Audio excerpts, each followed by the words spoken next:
New Mexico State will go ahead and kick it off. They won the toss. FIU will receive. New Mexico State defending the south goal, and here we go. As we said, first ever Wednesday night game for the Aggies, and that'll sail out the end of the end zone, and that'll bring onto the field the FIU offense. We've already talked about him before. We'll mention it once again. Kewan Jenkins. And speaking to the FIU coaching staff and offensive coordinator David Yost, they said they need him to slow down.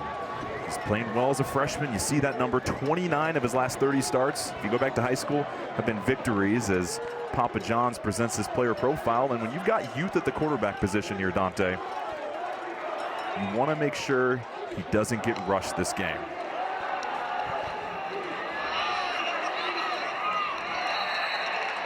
Shamari Lawrence on the outside. Let's go ahead and take a look at the Papa John's starting lineup after that 6-yard gain, and that's exactly who we highlight, Shamari Lawrence.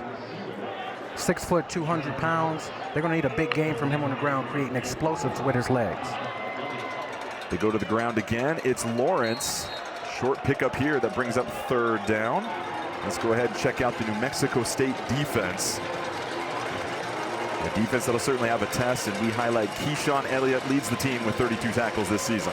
Yeah, he played last year as a true freshman behind 2 NFL linebackers, and this year he's the guy. Talking to defensive coordinator Nate Drelling, he said if he plays well, our defense will play well. So that's a guy to key in and lock in on tonight. 3rd and 2, early opportunity to get off the field for the Aggies. Jenkins wants to go deep, receiver tripped up. No laundry on the field, so well defended on the outside. That's number 8, Andre Selden. And Selden, one of these transfers from Michigan that had his opportunity to go anywhere. It's an interesting story. When we talked to head coach Jerry Kill, he talked to Coach Harbaugh at Michigan and said, listen, Selden, quality player. I just got 2 guys that are a little bit taller, a little bit bigger ahead of him on the depth chart. Yeah, and Selden, he played some special teams at Michigan. And Drelling talked about calling Coach Harbaugh and asking about him and saying, hey, he's a great player. He'll be great on your level, and he's been great for the Aggies so far this year. Dayton Montiel back to punt.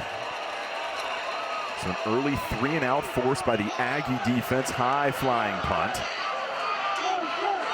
Fair catch is called for New Mexico State. Jonathan Brady, their leading receiver. So let's go ahead and take a look at the Papa John's starting lineup. We highlight the quarterback, Diego Pavia. Numbers have been improved this season. What continues to stand out to you when you watch the film? Well, his ability to create with his legs. And versus New Mexico, they went to a lot of the quarterback option game, a lot of the direct quarterback run game, and he took on the challenge. And you would have thought that he was a running back there. So just his ability to create with his legs. He's got a trio of backs that'll join him in the backfield. Jamani Jones, Star Thomas, Monte Watkins. 3 players on this New Mexico State team have rushed for more than 200 yards this season. Pavia has time in the pocket. Crossing route, completion made. That's Chris Bellamy that crashes out of bounds after picking up the first down. And that receiver drag is a staple in their offense. And you'll see him.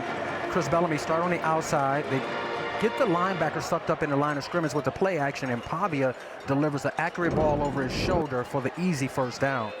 The New Mexico State linebackers, the FIU linebackers are going to have to make sure that they're better with their keys so they can get some help on those underneath drops. 25 yards on the completion. This is an Aggie team that averages just under 18 yards per completion. Good for 3rd in all of college football. Pavia keeps it himself this time, but gets trucked in the backfield. Met quickly and read perfectly. Deverick Daniel, the strong safety, coming down. And that is a hit. And this is an integral part of the New Mexico State offense, is the option game there. And Deverick Daniel right there with the big hit. And that's how you play it. You have guys that are responsible for the quarterback, responsible for the pitch. But when you get a safety in the alley, you have to lower the boom on the quarterback. Great job from Daniel there with the fit tackle. Brings up 2nd and 11. That's something you pointed out, Dante, that Pavia does take a lot of hits during the game. He's not a quarterback that looks to slide first. Brady, the quick reception, brings it near midfield, brings up 3rd down. Now let's go ahead and meet the rest of this New Mexico State offense, brought to you by the Papa John's lineups, and we highlight that man, Jonathan Brady. And you see it averaging 25 yards per reception, and he does everything: punt return, kickoff return. He's their best offensive receiver. 3rd and 7. Pavia gonna run it. Pavia brought down. And it's close to the 1st down marker. As we said before, not afraid to use his legs, but it looks like it'll bring up 4th down. And we take a look at the FIU defense. Donovan Manuel, 4 forced fumble, tied for most in all of college football this year. Yeah, and he's the captain of this defense, the captain of this team. He's the alpha dog, and they're expecting him to get around the ball plenty tonight, and hopefully he can get some of the footballs out with the intentional punch out. Here's New Mexico State going for it here. 4th and 1.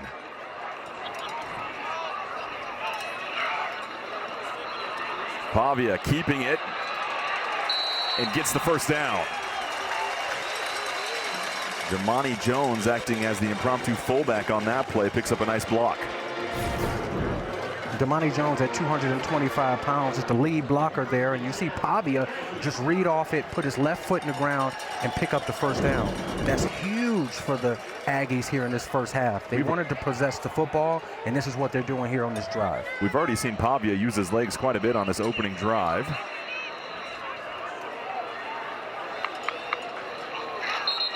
And that'll be a flag against FIU as they cross the line of scrimmage there, neutral zone infraction. So this offensive unit for New Mexico State, it's a unit that's just looking for more consistency, as we said before.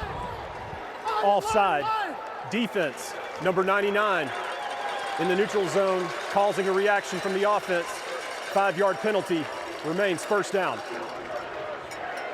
Yes, and they are looking for more consistency. They've either been very hot or very cold. There's no middle ground for them. So to come out and get 2 consecutive 1st downs on this drive, to pick up a 4th down, you know that they have to be loving it.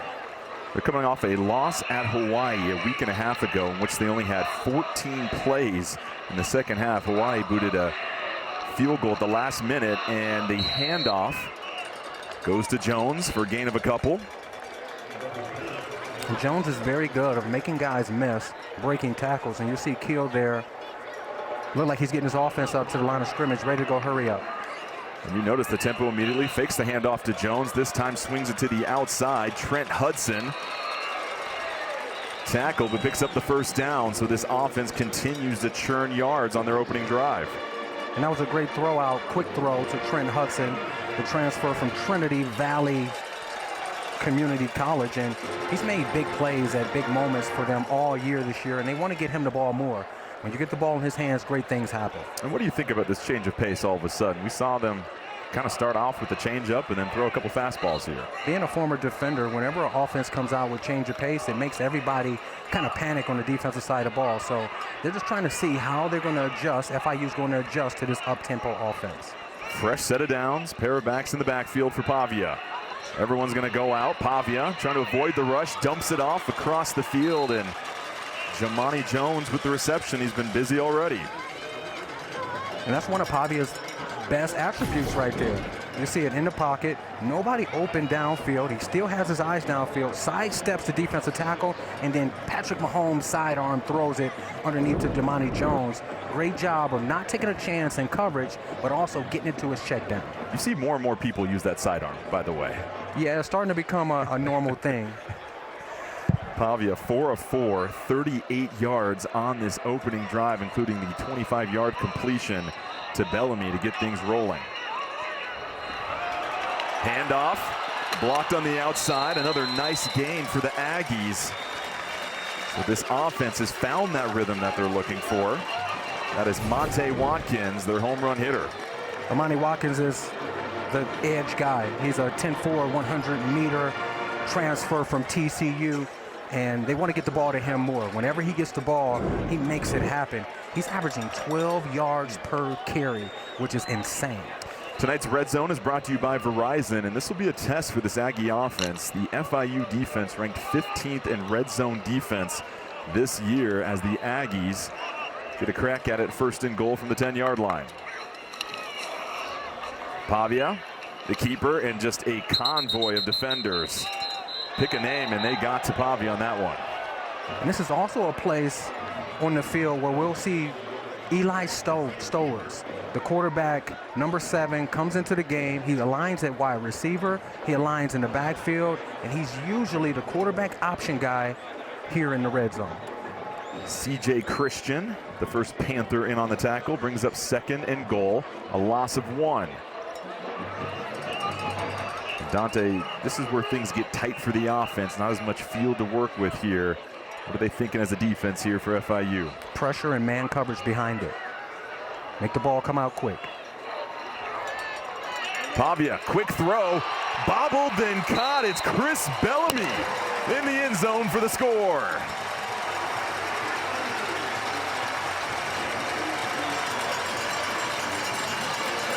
Diego Pavia orchestrates an efficient opening drive leading to the touchdown, and sometimes just a great one-on-one individual effort. And this is a staple in their offense, the RPO game. Get the linebacker sucked up and then drill the ball in there to Bellamy.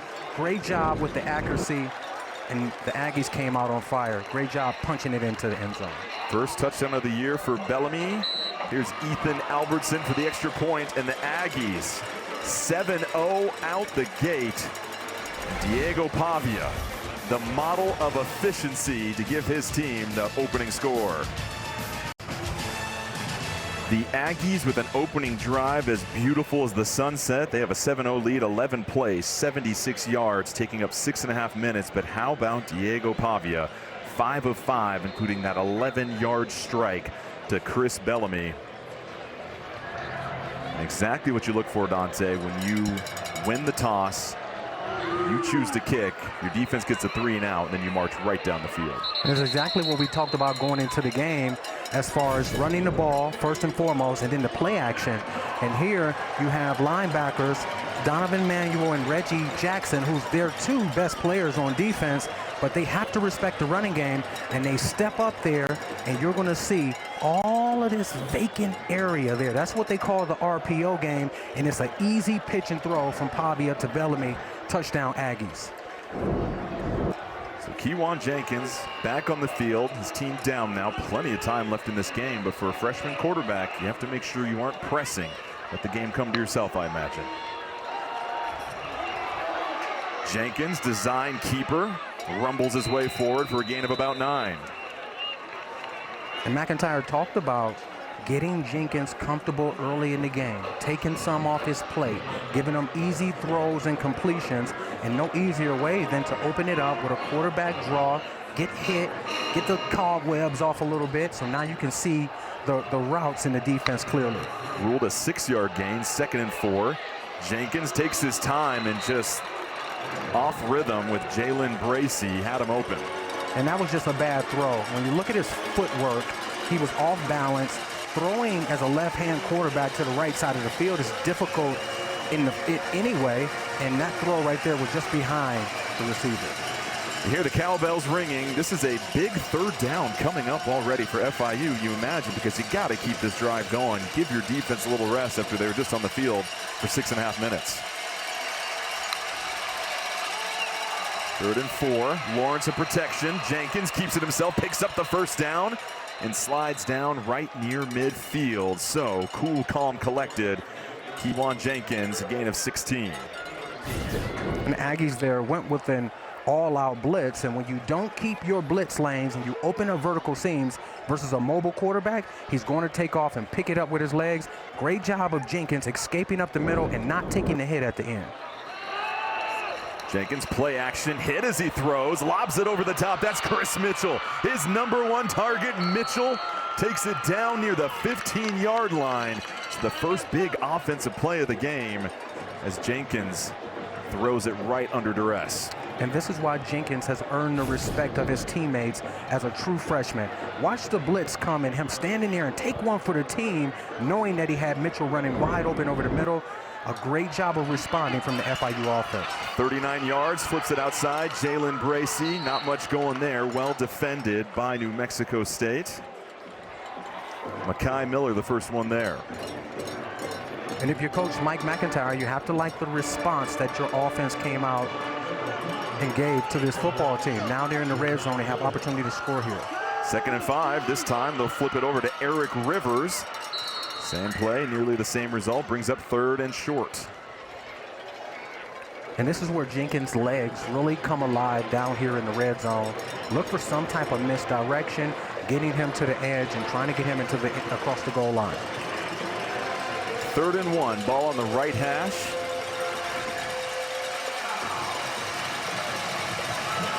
Amari Lawrence in the backfield.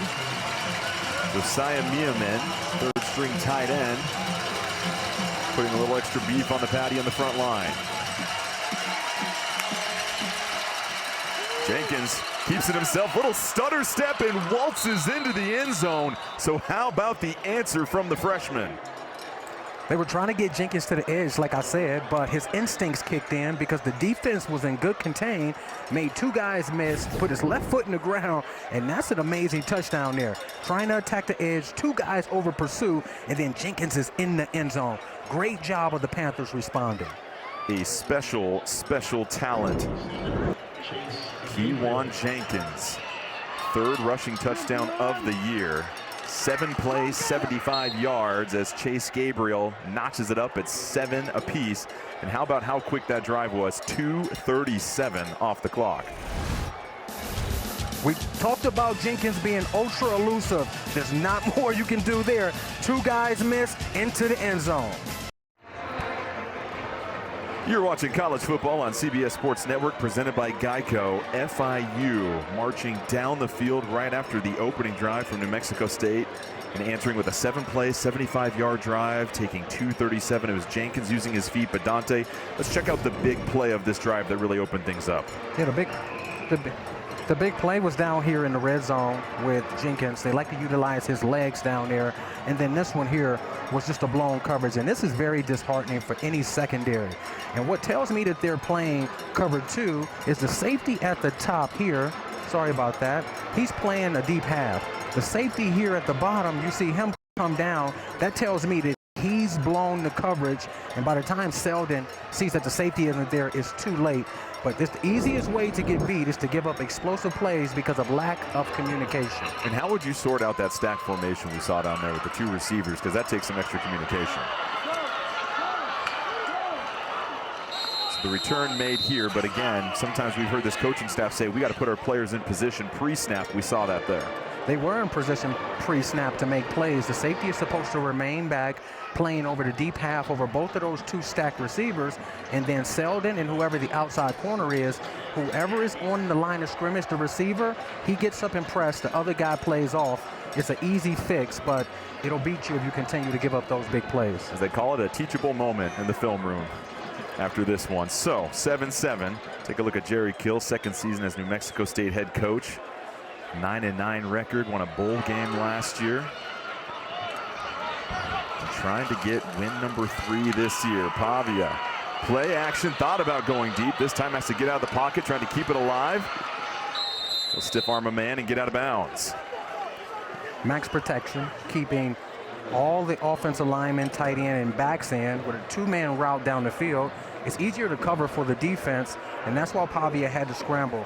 Shout out to the secondary there for being in tune, communicating, and not giving up the big play. What stands out to me is he didn't try to force anything there. And that's exactly what this coaching staff was talking about. We want him to make sure he's not trying to fit some throws in there that he shouldn't be making. And we talked about what's the balance. What's the balance between scrambling and improvising, trying to make big plays, and just getting the ball to the right receiver. 2nd and 7, just under 4 minutes left here in the first quarter. Pavia again, play action and sails it over the head of his receiver. Was trying to go to Jonathan Brady, and looks like a little miscommunication there, and that'll bring up 3rd and 7. And that one was way off. You have to think that was miscommunication. That's the same route concept that he threw an interception on versus UMass. So, I was a little skeptical of seeing that 3-man concept to the field right there. That was another one that could have been nearly intercepted. His first incompletion of the game. Now you've got 5 receivers spread out, nobody in the backfield, stack formation on the bottom. Watch the quarterback run, though. Only 5 guys in the box. Aggies 0 for 1 on third down here so far. Pressure coming. Pavia loses the ball. That is scooped up, but the need, it's still a loose pigskin. Looks like the Aggies finally jump on it. Big number 99, Jordan Garrod, had the bread, but couldn't eat, and so now New Mexico State will be forced to punt. A great job of coverage. This is pretty much a coverage sack, and then you see the right guard there get really just ran by. You have to tuck that football away if you're Pavia. He's had issues turning the ball over, and we spoke about it at the beginning of the telecast. When he takes care of the ball and he executes on the explosive plays, they win. When he turns the ball over, they lose every time. So, you know, Keel, he doesn't like to see that. Number 97, Alex Nobles, was the one to knock it loose, and so now a punt out of their own end zone for Zach Haynes. Able to get it off. That's the most important thing in that situation, and a fair catch called at the 46-yard line. The Panthers will take over when we come back.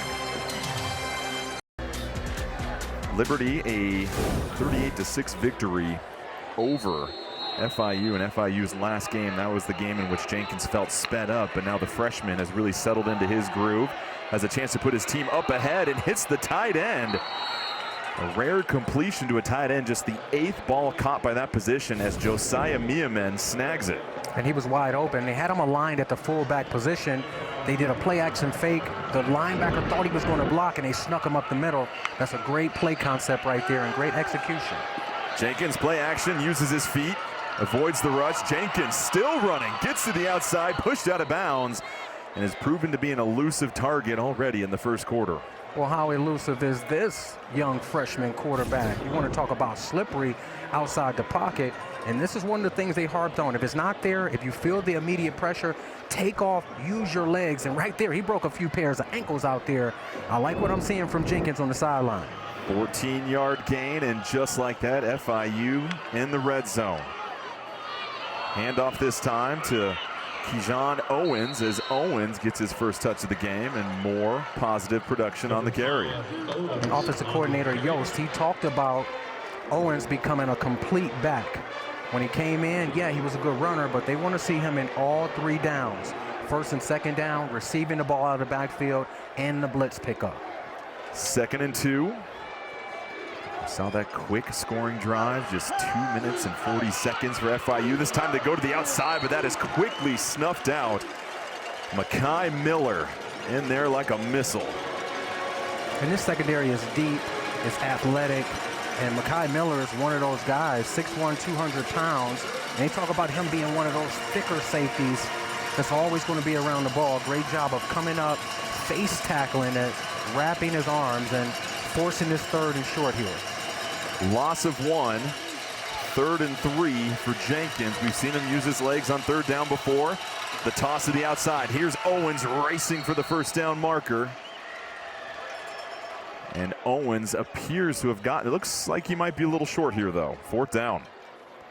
You have to think that they're going to go for it here. They have all the momentum. They scored a touchdown on the last drive, and check out the right tackle and right guard. Really good job on that side.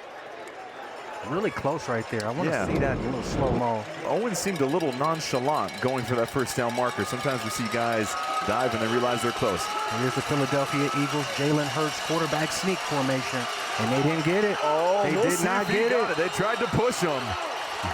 It doesn't look like he was ready for the football. It looked like the center snapped the ball too early, and Jenkins tried to get across with no momentum, and the Aggies did a great job of stopping him. That's actually the first time I've ever seen a team on any level stop that type of quarterback sneak. Hey, first time for everything, so the Aggie defense, a big-time 4th and 1 stop.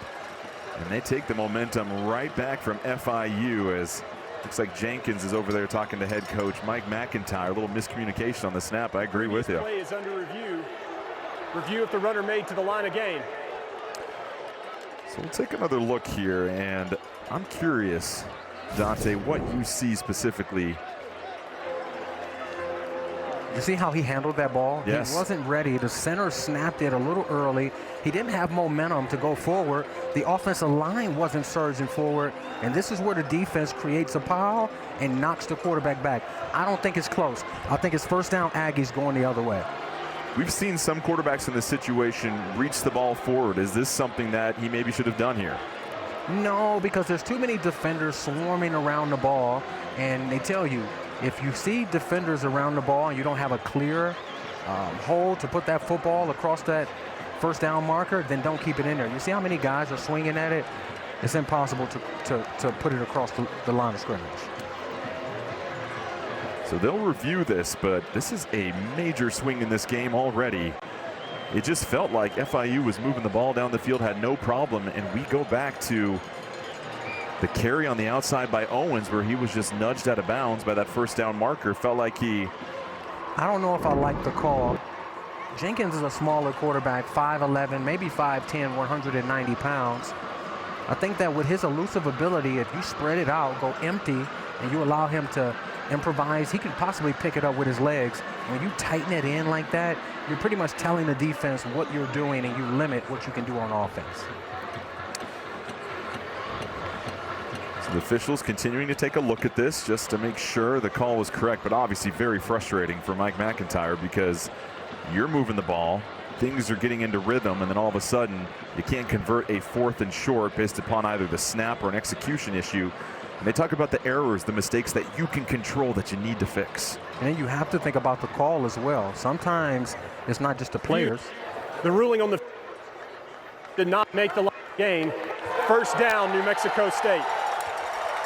To the jubilation of this crowd, the call stands. So that brings up a fresh set of downs and gives the ball back to New Mexico State and Diego Pavia. So when we come back, the Aggie offense will take the field and try to take the lead here as the defense has taken care of business and given the ball. This will ever remain true in any level of football, that low man wins. When you look at the Aggies defensive line, they were in anticipation of that ball being snapped. They all came off and took out the arms and the legs of the offensive linemen, stopping the surge, and then the linebackers cleaned it up. That was textbook on how you stop the quarterback sneak. Chopped down that entire offensive line for FIU, and so now Diego Pavia takes over, empty backfield. Now he'll get a roommate back there. Now Pavia leads this team in rush yards coming into this game today. 6 attempts for -3 yards. Fakes the handoff to Brady. Pavia rolls out, dumps it off. Tomas Whitford, the tight end, with the reception. Whitford did a good job of attacking safety C.J. Christian's outside leverage. They're playing a form of quarters, which means he has that quarter of the field, but also responsible for the tight end vertical. Gets outside, makes the catch, and Pavia delivers an accurate football. Great job on first down. 5th catch of the season for Whitford. It's good for 16 yards. There's 30 seconds left to go here in this first quarter. Pavia 6 of 7 on the night for 62 yards and a touchdown. The handoff, trying to get outside, gets a couple of blocks, and that's Watkins once again, the burner, picking up a handful. Good job of Watkins turning it up and not trying to continue to run outside, and Whitford is the lead back on that. He's more of a hybrid fullback tight end, and in their running game, where the tight end goes, that's where the ball goes. Well, it's already great that we have football on a Wednesday night. It helps when it's an entertaining first quarter, tied at 7 apiece between New Mexico State and FIU. Two teams hungry for their first conference win. Second quarter. You're watching college football on CBS Sports Network, presented by Geico. Tied at 7 apiece here in Las Cruces. First ever Wednesday night game for New Mexico State. We'll get ready for Friday Night Lights in the CFL as the league-leading Argonauts host the Edmonton Elks. It all kicks off at 7 Eastern here on CBS Sports Network. Dante, I tell you, we got a Wednesday night kickoff tonight. You got football tomorrow on Thursday. You got CFL on Friday, college Saturday, NFL Sunday. Tuesday's the only unclaimed day right now, right? Yeah, until the end of the season, only Tuesday. 2nd and 7 to start the second quarter. And they go to Watkins again. He gets chopped down, but we have a flag on the field.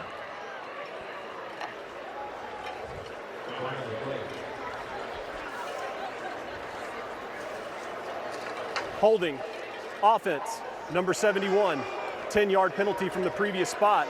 remains second down. That's definitely what Coach Keel doesn't want to see. He talked about not hurting themselves, pre-snap penalties, holding calls, and that's their best player.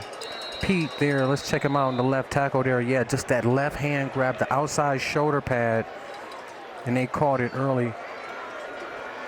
He's a great story. He's been kind of banged up all season, was about to quit football, but then this coaching staff sat down, had a heart-to-heart, and not only did he return to football, became one of the team's best players, especially on the offensive line. They say he's the best of the group. So here's Pavia, the keeper. Pavia gets back to the original line of scrimmage nearly, but brings up 3rd and long.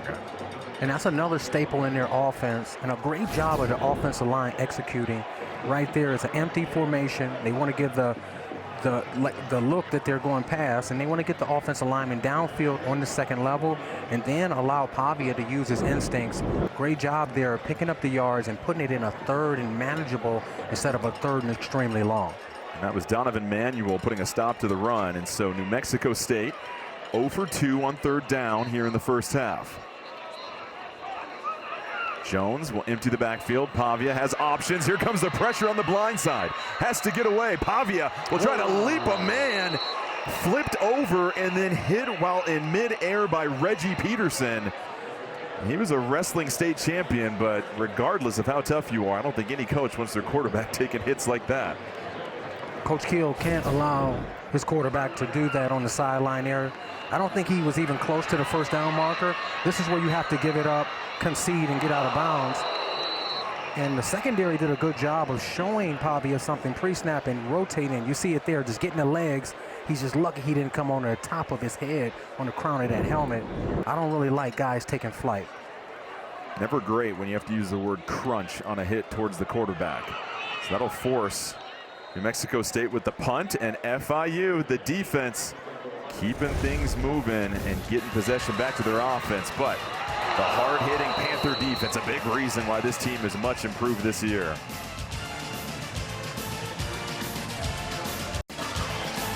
Jerry Kill's life away from the gridiron, punctuated by his advocacy for epilepsy, a condition from which he suffers, and Kill was awarded various awards, as you saw there. He's the author of Chasing Dreams, Living Life 1 Yard at a Time, and he described himself as old school Dante, and it's great to see him really embrace that mentality of helping others. False start. Offense, number 77. 5-yard penalty. Remains first down. So the false start will help out the New Mexico State defense, as Travis Burke whistled for that, the left tackle. But you take over this job, Jerry Kill, and he said, listen, I'm used to building programs back up, and he has continued to rebuild the culture here, whether it's through the transfer portal or bringing in freshmen, and they have bought into this system. They have bought into the system here, and he talked about developing them as young men primarily, and then football players secondarily. Hard hat, lunch pail. I don't imagine a lot of white collars walking through there as they get set to take on the day, and that's what you have to have when you come to a school like New Mexico State. You're going to be punching up out of your weight class sometimes, and you want players that can embrace the grind. So the gain by Mitchell in the last play, and another flag here. False start. Offense, number 54. 5-yard penalty. Remains second down. So Phillip Houston, the other tackle now, and that's 3 penalties for 15 yards against FIU already. It was 2nd and 9, but that'll back it up, make it 2nd and 14, and you go to the wristband and look for a change in play. And then these are the things that just kills your offensive drives, negative penalties, self-inflicted wounds. Jenkins flips it out. That's Jackson McDonald, the tight end, but an excellent tackle by Keyshawn Elliott to make it 3rd and long. And that's a great job of just being good with your eyes, doing the simple things at an extraordinary level. You're responsible for the tight end and man coverage. You don't go for the play action fake. And then when you close to the tight end, you make a solid tackle. Those are the fundamentals that get overlooked sometimes. 3rd and 14, most important thing for this Aggie defense right now. The most important thing for the Aggie defense right now is to get pressure, but not be too cautious, to get Keyshawn Elliott is the man spy on him and not give up explosives. Here's Jenkins. Protection breaks down, flushed out of the pocket, has to throw it late. Flag on the play. Catch is made by Mitchell, well short of the first down, but we'll hear what the third flag on this drive is. And guess who that is we saw pursuing the quarterback? That was the backup third-string quarterback, McKellen Young, chasing the quarterback down. They told us, Jerry Kill said we would see him to give a speed change up and to, create some different angles for the quarterback there. He looked good chasing the quarterback right there to me. Looks like preliminary hold. Sort this out. The result of the play is a completed catch. Holding offense, number 77. That penalty is declined. Fourth down. So 2 penalties on the left tackle, Travis Burke, in the last 5 plays. And you mentioned it, these just kill your drives. You see the frustration by Burke as he heads to the sideline. And this is what FIU talked about. Our offense can be hot or it can be dormant. We've got to find that consistency. And that was exhibit A of what they've struggled with. And this is the opposite of what Mike McIntyre wanted for his offense. They wanted to possess the ball, get multiple first downs. They're going backwards. Montiel to punt. Akels picks up a couple, and the Aggie offense will take the field. All right, Dante, let's check out one of the best defenders in Conference USA. Yeah, and he does it all. You see pursuit here. He explodes through the gap. They lose contain, and he runs the back down from the backside. That's relentless pursuit. And then here, stout at the point of attack. They try to go counter to get him to false step. No false steps. He steps in the gap. He engages, and upon contact, he knocks the ball carrier backwards. That's what you want from your leader. And then right here, playing out in space. In college football, you see a lot of bubble screens. But it's not only getting to the receiver, it's getting beaten blocks and getting the receivers on the ground. He can do it all. Let's take a look at the player profile brought to you by Mass General Brigham. And you see the 4 forced fumbles.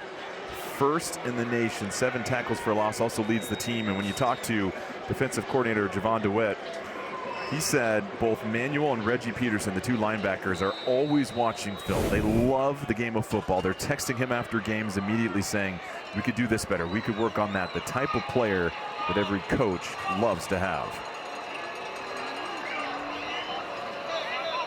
1st and 10 for Diego Pavia in this offense. Pavia 6 of 7 for 62 yards. The handoff. Jones working his way up the middle, finally brought down. Jack Daly in on the stop. Jack Daly, the transfer from Bryant College, and he's their biggest defensive tackle, 6'3", 315-pound center. And talking to Coach Dewitt, he said that he just does his job, right? He understands he's supposed to eat 2 or 3 in the run game each and every play. He's always where he's supposed to be, and that's what you saw there, anchoring in, making a tackle. 2nd and 5, trips to the left-hand side of the field.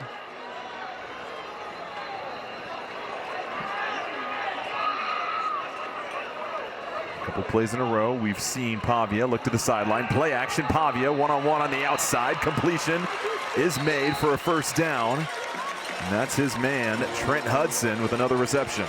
And they have a lot of confidence in Jamal Potts. They're rotating the coverage opposite Potts and leaving him back there one-on-one versus Hudson. Great job of Pavia knowing that pre-snap and getting the ball in there to Hudson with an accurate throw and picking up the first down there. 12 yards on the gain. And how about the pace we're seeing from the Aggies? They've certainly been a lot more measured and really taking their time in between each snap. They started off measured, then they went to the hurry up, and now they're getting back to measured. They want to get back to the running game, continue to wear this defense down. Utilizing the play action again, cleared for takeoff down the field. Hudson got tripped up, well defended by Hezekiah Masses. Brings up 2nd and 10. And they had it. That was a thoughtful shot there, and they were going for the explosive play. The backside receiver cleared out the defense and allowed Hudson to be one-on-one out there. Just Pavia missed it. There's been multiple times this year where he missed deep throws, and that one was tough because he had defenders in his face. And you see Hudson right there had to fight, hand fight with the outside corner Masses. Just couldn't come down with it. Just a little little too far. We talked with the coaches. They said, don't overthrow the deep balls, underthrow them, at least give our man a chance. And again, a couple more things for Pavia to clean up as the season goes on. Pavia dumps it off to Star Thomas, one-on-one, makes a man miss. Thomas, shifty, excellent individual effort to keep the chains moving. And that's to be expected from any of the running backs on this team. They feel like their guys can beat any other defenders one-on-one in the open field. Pavia looking downfield, nothing there. Just dumps it to Star Thomas. Don't take a chance with the ball. And Thomas picks up a first down by lowering his shoulder at the end of that play there. The 225-pound back is really good at receiving the ball out of the backfield. That was Elijah Anderson Taylor trying to make the tackle. So Star Thomas starting to help lift this offense here. Pavia again going deep down the field. Got his man, good for the touchdown. Jordan Parker, 49 yards. And they were excited about him, the receiver that can play multiple positions, cashes in.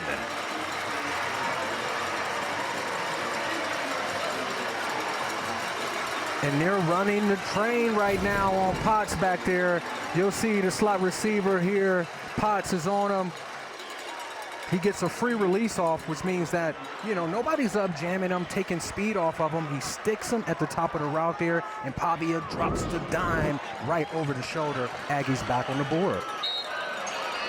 Aggies retake the lead.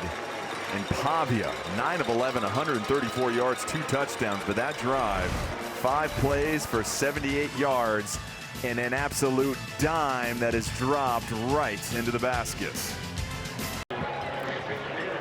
Let's take a look at that last touchdown play. And here, this is a true run-stopping defense. You'll see 8 guys in the box here, but then you also see these 2 guys playing man coverage. So what you have to do as a cornerback, knowing that there's so much space on the interior all over here, you have to get inside shoulder of the receiver to take away that and make them run an outside route. If you don't, you're in no man's land, and this is where a receiver can stick you at the top of the route. You don't have help in the middle, and now he has all of that field to the top to just run away from you. Easy throw from Pavia to drop it in there. And how about Pavia, the response? He overthrew a shot like that 2 plays earlier. That time it was right on the money. And that puts New Mexico State up by 7. About 8:30 left here in the first half. 134 passing yards for the Aggies, 171 yards total. So they've really relied on going through the air. And listen, you got your 4-legged friend coming to get the tee. You're up by 7. It's a wonderful night here, Wednesday night in Las Cruces, as we take a look at the quarterback comparison. Yeah, and you see it. Jenkins has played well. They just got stopped on 4th down. Pavia missed a few throws, but this is what we expected coming into the game. Pavia is averaging 18 yards per completion. They rely heavily on the explosive play. Jenkins going to keep it himself. Nowhere to go. It's a party in the backfield. Gabriel Iniguez getting in on the action. Gabe Peterson also making that first contact. He had a transfer from City College of San Francisco. Did a great job of penetrating there, but not just affecting the quarterback, actually getting him on the ground. Great job there of swarming and getting him on the ground. And Dante, here we go. Another series where already 2nd down, FIU completely off schedule. And another flag. We saw FIU plagued by these on their previous drive.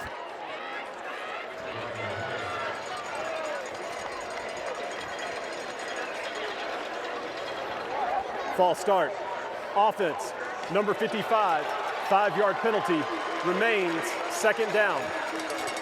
Wyatt Lawson, now the 3rd different offensive lineman, whistled for a false start in this quarter, and it really feels like, Dante, FIU's got to regain their composure at this moment.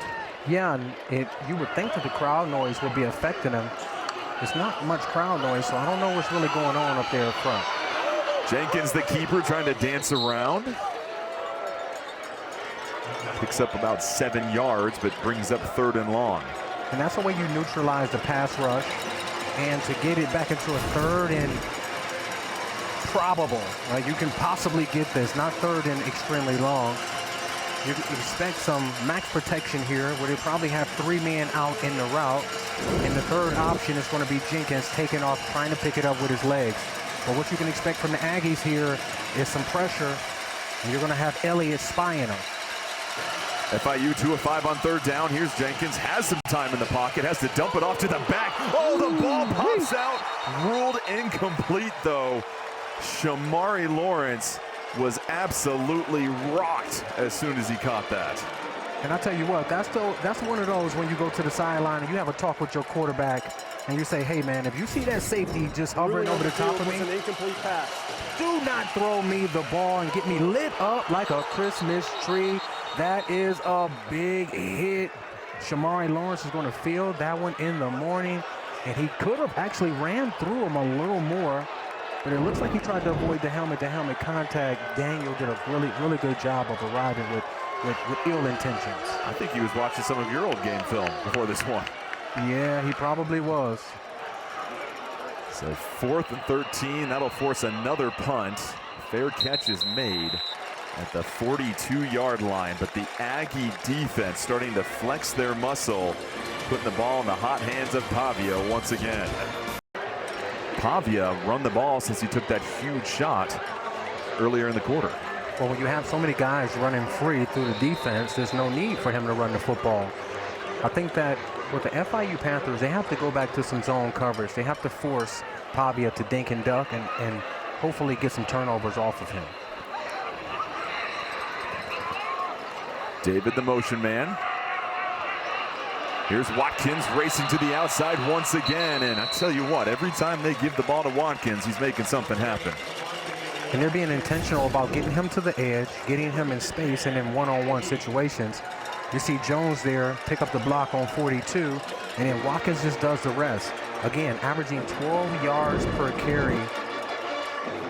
And he's just a 10-4, 100-meter sprinter with a football uniform on, and that's how they want to utilize him tonight. One of 3 players with over 200 yards rushing on the season, so plenty of options for the Aggies. Fresh set of downs. Play action once again. Pavia rolling to his right on the run, and an absolute dot to the other quarterback, Eli Stowers. And Aggies are doing a good job with motion, making the safeties rotate, but then also getting them out of position. You see 24 Daniel gets out of position right there because he's trying to bump to the next closest man. And by that time, the receiver has crossed his face. Great job of Pavia delivering an accurate ball right there to get his feet down in bounds. 12-yard gain for Stowers, the transfer from Texas A&M, and the coaching staff calls him a freak athlete. Feels like he's got a better future at the next level as a receiver. So putting out 44-inch vertical. Putting out some good game film right now, I'll tell you that much. Pavia keeps it, fakes the pitch. Pavia, a late pitch to the outside. Dangerous decision at the last moment to Jonathan Brady, but yields positive yardage. Yeah, that's probably not the decision that you want to make as you're being tackled. And you better believe that Keel is going to let him have it when he gets to the sideline. There were some games earlier in the season that he missed the pitch to Watkins that could have went for 80, 90 yards. There, I see what he was thinking. He felt like he had a chance to get it to Brady on the outside to break contain. It's just too risky. CJ Christian, well defended by him. 2nd and 4. This time Pavia turns around, fakes the handoff across the middle, intercepted. It was ripped away. CJ Christian, what a heads-up play defensively. The transfer from Iowa Central Community College comes away with the big turnover. There, jumped the route, tipped it, double caught it. And let's take a second look at it. I don't know why Pavia threw that ball. You see the safety has the angle, and that's just great awareness. We practice the tip drill all the time as safeties. I don't know what Pavia was thinking there, but Christian came down with the improbable play. Great job of coming away with the interception. And it shows you how narrow the margins are. He puts that ball just outside his frame.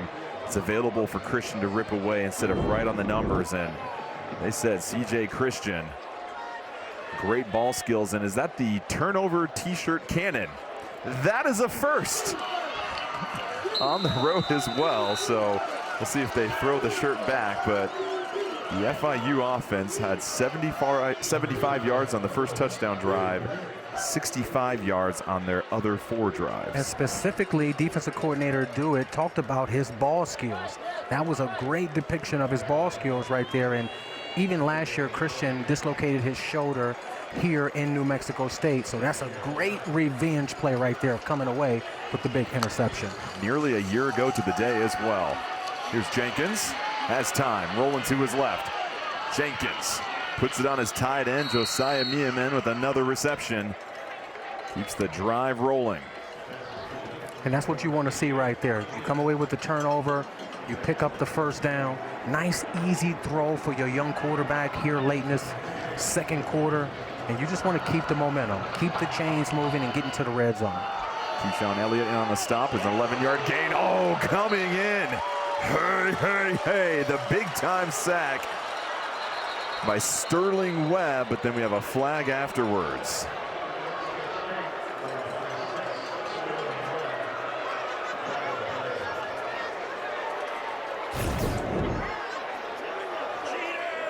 Initially, it was good protection, and then you see Webb flash from nowhere. It looked like he launched himself. After the play, unsportsmanlike conduct.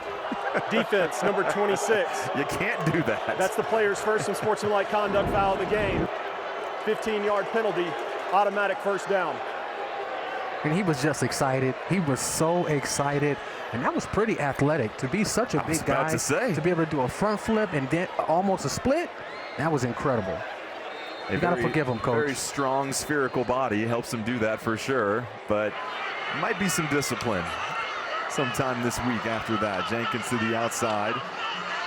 And finally a penalty against New Mexico State to help this FIU offense. It was their second penalty of the game. Just 25 yards of penalties so far, brings up 2nd and 6.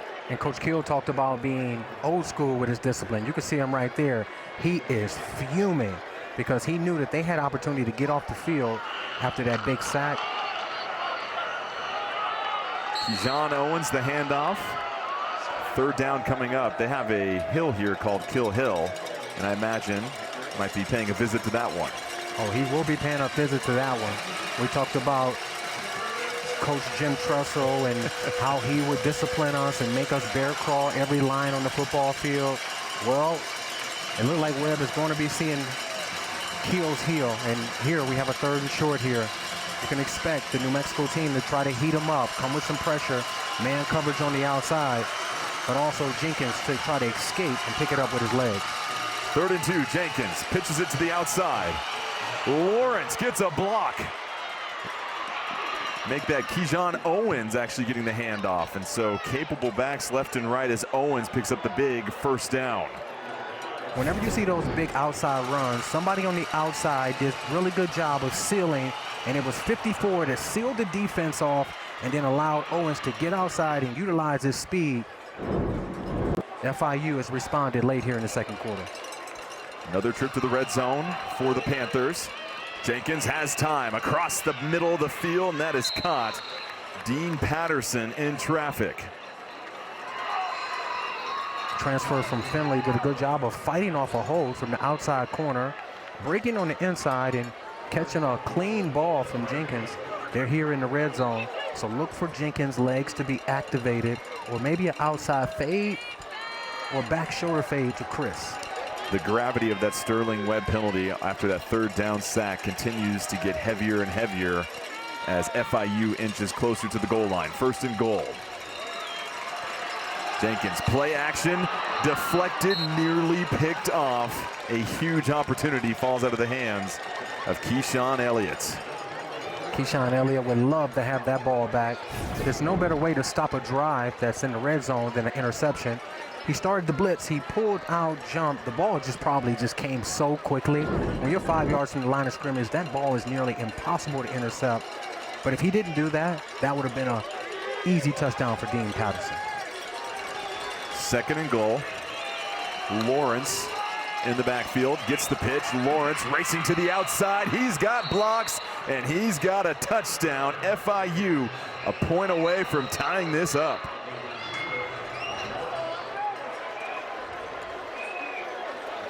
And Mike McIntyre has to like that from his offense. The response, getting the ball back with the turnover, creating some explosives in the running game, and then finishing it in the end zone. Dante, I go back to the Sterling Webb penalty. He makes the sack on the quarterback.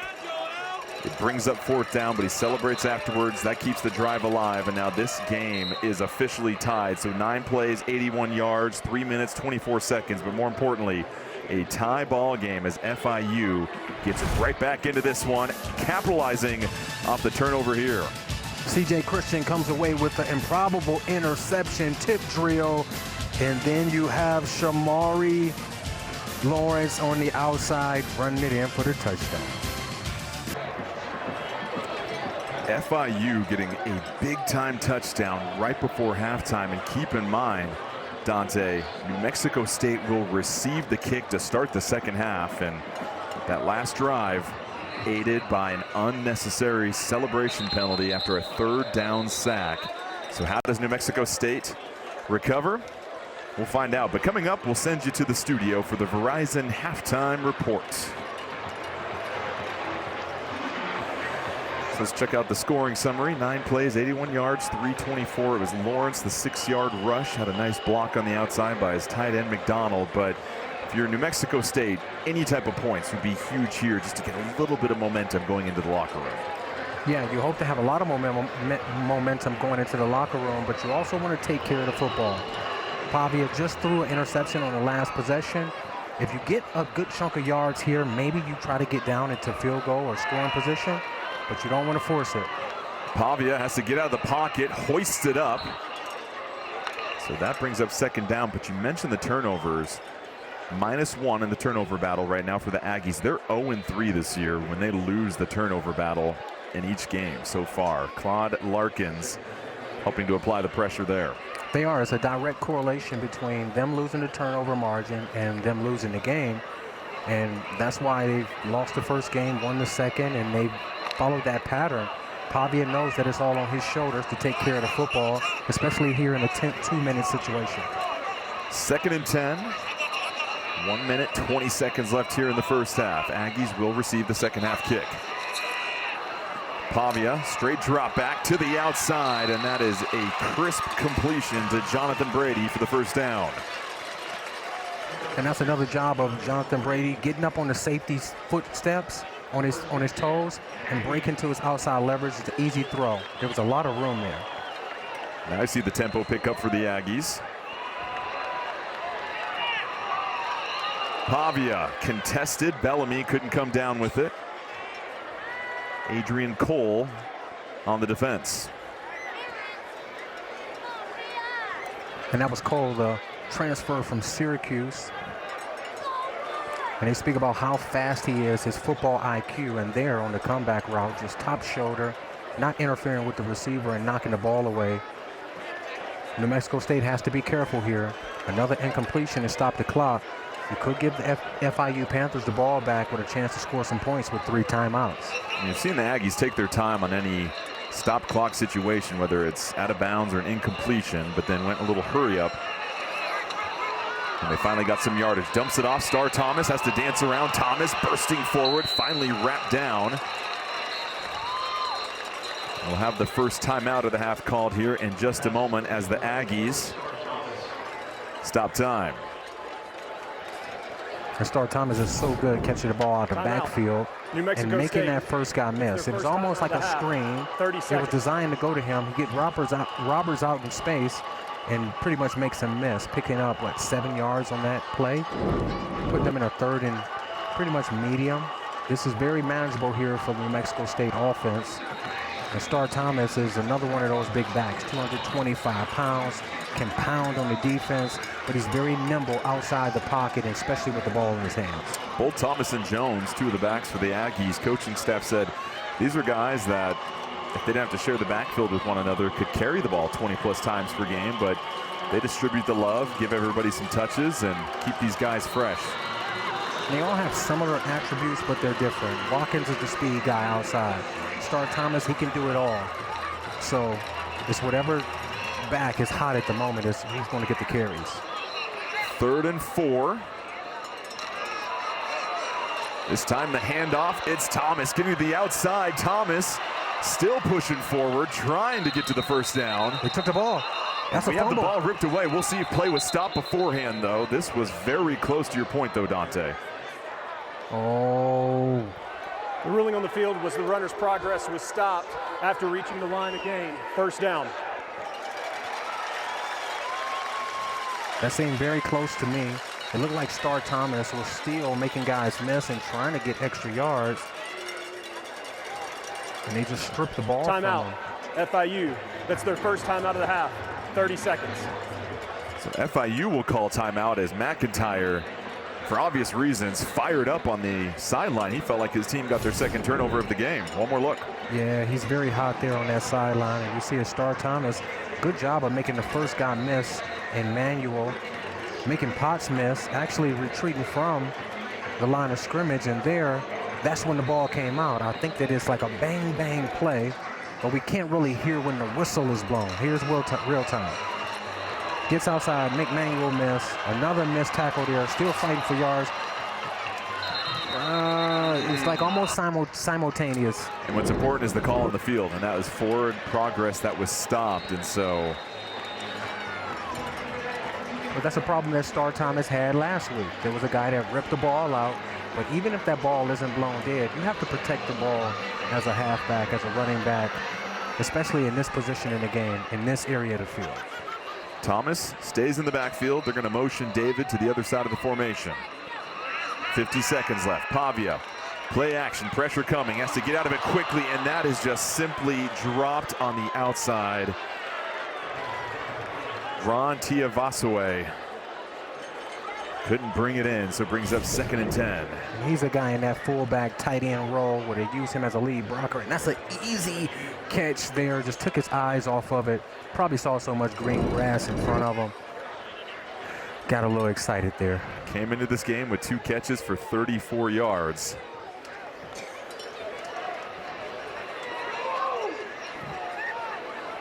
Second and 10, 45 seconds left. 2 receivers on each side. Pavia again.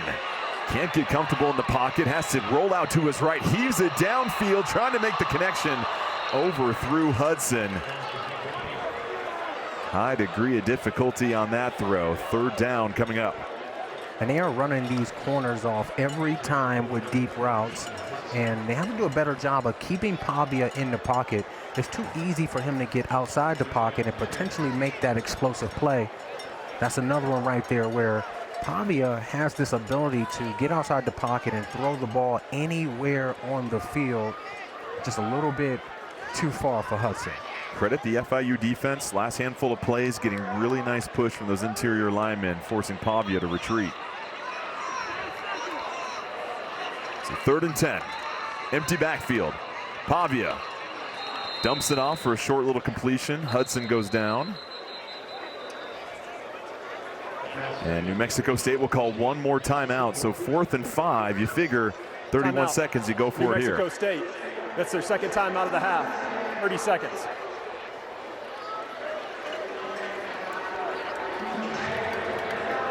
So Dante, it's been an exciting first half, but we've seen both teams have the momentum and then some self-induced errors to really hand it back to the other team. And we talked about the similarities going into this game. Both head coaches told us how their offenses are hot sometimes, how they're cold, how they don't want to turn the ball over, how they need to stay on the field. For half of this first half, New Mexico State have been able to stay on the field to get first downs. Half of the time, FIU has been able to do it. But they still like more consistency from their offenses. So the Aggies will punt. Zach Haynes in, which you feel like is a good decision, because if you don't get 4th and 5, you can work with that field position if you're FIU with a couple of timeouts. It looks like the FIU Panthers defense is going to stay on the field for a punt safe. They're not going to send a guy back to potentially receive this punt. Haynes will buy an extra second, waiting. Sends it down, and unfortunately the coverage team can't keep it in play, but either way, it's only 20 seconds left in the first half. Guys, you're on the same team, same jersey color. Just tip it in to one of the guys, and you see it there. A great job of getting down there, trying to reestablish himself in bounds, and then there's just too many people fighting for the football. The kicker's upset because that hurt, the punter upset. Hurts the average a little bit right there, but he did his job. You put it within the 5. You hope your coverage team can get there and stop it just short of the green, but that'll bring FIU onto the field. You imagine they'll just be rather conservative and take this thing into halftime tied up. But good composure from Jenkins as far as getting his team back into this game when the offense was starting to stall a little bit. Absolutely. Jenkins is everything that we thought he would be. Very elusive, confident, aggressive. I think we're gearing up for a great second half here. Both teams looking for their first win in conference play on the first ever Wednesday night game for New Mexico State and the first ever Conference USA game here at Aggie Memorial Stadium. Our halftime score, FIU New Mexico State tied at 14 apiece. After these commercial messages, stay tuned for the Verizon Halftime Report. You're watching college football on CBS Sports Network, presented. More here, Dante. No, we couldn't, and we have two quarterbacks that can really light up the scoreboard and make defenses look silly, and we have two defenses that are playing as well as they played all year. I think this one is going to come down to the wire late in the fourth quarter when it's decided. To your point, both teams have combined 4 of 12 on third down. So the Aggies, who won the toss, will receive to start the second half as they kicked off the first half, and that's why that late touchdown, just to recap things, for FIU, they were sacked on third down, a loss of nearly 7, but a 15-yard unsportsmanlike penalty for the celebration afterwards kept the drive alive. They punch it in with about a minute and a half left to tie this game up. Yeah, Sterling Webb, he's going to be seeing a lot of Keo heel this week, especially if they lose this game. If they win it, he might forgive them. If they lose it, he'll be on the heel all night. Pavia, 13 of 20, 169 yards, 2 touchdowns. It's Star Thomas that gets the handoff. Slight little push, but credit that FIU defensive front for holding their water. And we see the adjustment that the FIU Panthers made on defense. Right now, they're not playing a lot of man coverage like they ended that first half playing. They're playing a lot of 4 deep across so that they can limit those explosive plays and those deep over routes and have the safeties triggering in on the run. So I like the adjustment here in the second half. We'll see what the counter punch is from the Aggies. 2nd and 8. Thomas in the backfield once again. Now they walk that extra safety in the box. Look for him to take a shot outside. Pavia, play action, out route, completion made. Jonathan Brady, one of his favorite targets this season. So the second half is going to be big for New Mexico State. Their last game against Hawaii, just 14 plays. They held the ball for only 8 minutes and 24 seconds, 3 possessions. You see the results. We talked to Coach Kill. He said it was just one of those weird football games to be a part of. One of those games where you're on the sideline as a coach and you're like, this is so weird. We just hope that we can get out of here with a W. They hope that that's not the case tonight. They hope to keep the ball, get some first downs, and get into the end zone after finishing these drives. They led for that entire game until the very end when Hawaii kicked a game-winning field goal. Trying to get it on the flat, breaks the tackle. Oh, a huge missed tackle on the outside. And the quarterback, we called his name again, Eli Stowers, showing his athleticism, keeping the drive alive. And he also showed some power right there. You see how he lowered that shoulder on Daniel and continued to run up the field? Stowers is showing me something tonight where he can align at wide receiver, he can align at quarterback, he can align at running back, and he can run with speed and power. Deverick Daniel had a chance at him, but instead the 6'4", 225 Stowers powers through the tackle. 1st and 10.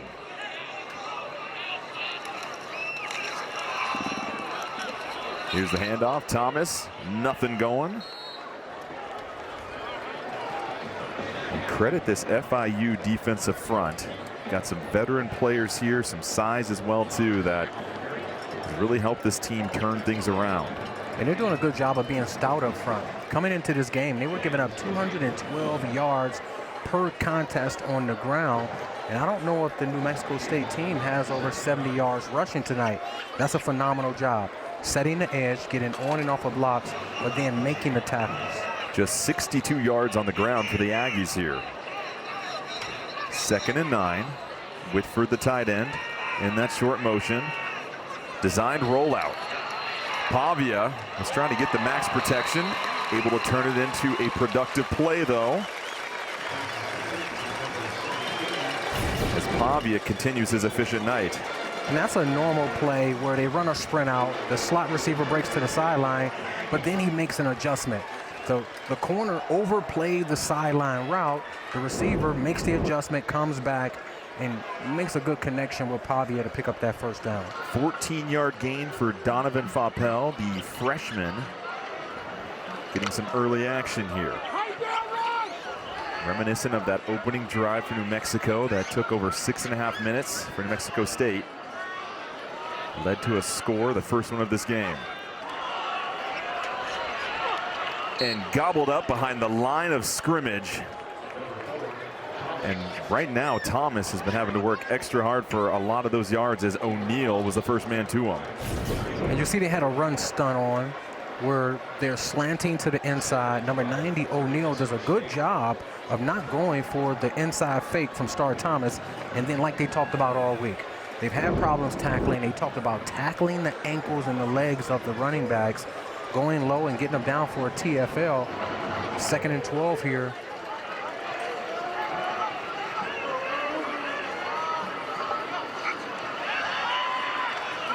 Pavia this time rolling to his right. Easy catch and completion, and then running afterwards, Trent Hudson. Hudson, his 4th reception of the night. Brings New Mexico State just outside the red zone, a 26-yard gain. And normally Trent Hudson, he stretches the field. But this concept right here is still another sprint out where number 1 sits on the sideline. The defense is supposed to radar him, whoever's responsible for the flag. They get lost, an easy pitch and catch for first down. You saw the frustration from Mike McIntyre on the sideline as that play developed right in front of him. Now a trio of players in the backfield here with Pavia. And they have Stowers in the backfield. Stowers, you're absolutely right, at quarterback now. The handoff to Thomas. Thomas has a block, and Thomas races to the sideline for a first down. And that 3-back look is really a 4-back look with Stowers back there. And there's so many players that you have to worry about. You have Star Thomas coming on the dive in the A-gap where the defense has to converge. And then you have the speed to the outside with Stowers. Right there, they got confused. They didn't set the edge. And that was an easy pickup on the ground for the first down. Tonight's Red Zone is brought to you by Verizon as Stowers still stays in the game at quarterback.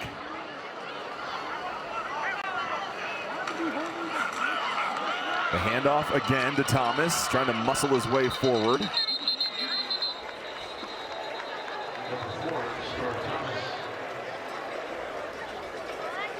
Second and goal coming up here. And they're still going to keep Stowers out there. Don't be surprised if he throws a fade ball or if they go to the triple quarterback option here. When he's in the game at quarterback with 3 running backs back there with him, those are the plays that they've shown in previous contests. Stowers, the redshirt sophomore from Denton, Texas, has 2 catches for 20 yards tonight. There's a lot of room down here to the bottom of the screen. Look for the fade. Stowers keeps it himself, misses the first tackle, but then finally brought down about the 5-yard line. And so you see the elusiveness, but now 3rd and goal from the 5, and the pressure's on this offense. Now they're going to bring Pavia back in. It's an obvious passing situation here, and you see the defense really wasn't full. You see them, the quickest way to stop this stuff is to penetrate, right? Don't go with the movement of the offensive lineman, get upfield, make the back have to cut, or the quarterback in that case. And they did a good job there. 3rd and goal here. This 15th ranked FIU defense in the red zone is going to have to step up here and make a big play. As you mentioned, Pavia back in the game at quarterback. They motion Thomas out. Empty backfield now. Pavia, pocket collapses, has to lollipop one out there as he's hit. And so the defense for FIU holding strong. And they did a good job of bringing pressure there, setting the edge. It almost forced Pavia into an errant throw. It looked like he was trying to go for a jump throw there. The formation said they had 4 to the left side, 1 to the right. He tried to draw the defense to him and then jump past it at the last moment. He's probably lucky that it hit the ground because there was a defender closing underneath where he was going to throw the football. Credit Alex Nobles on the pressure. 23-yard attempt here for Ethan Albertson, one of the all-time great kickers in school history. And right through the pipes. That'll give New Mexico State a 3-point lead, but the FIU defense showing why they're one of the nation's best in the red zone.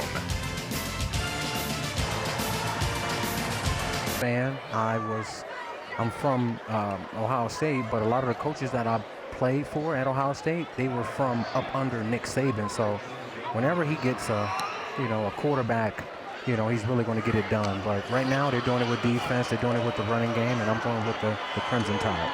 Jalen Bracey, one of the rare kickoff returns we've seen tonight. Gets it to about the 16-yard line, a 17-yard return. That'll bring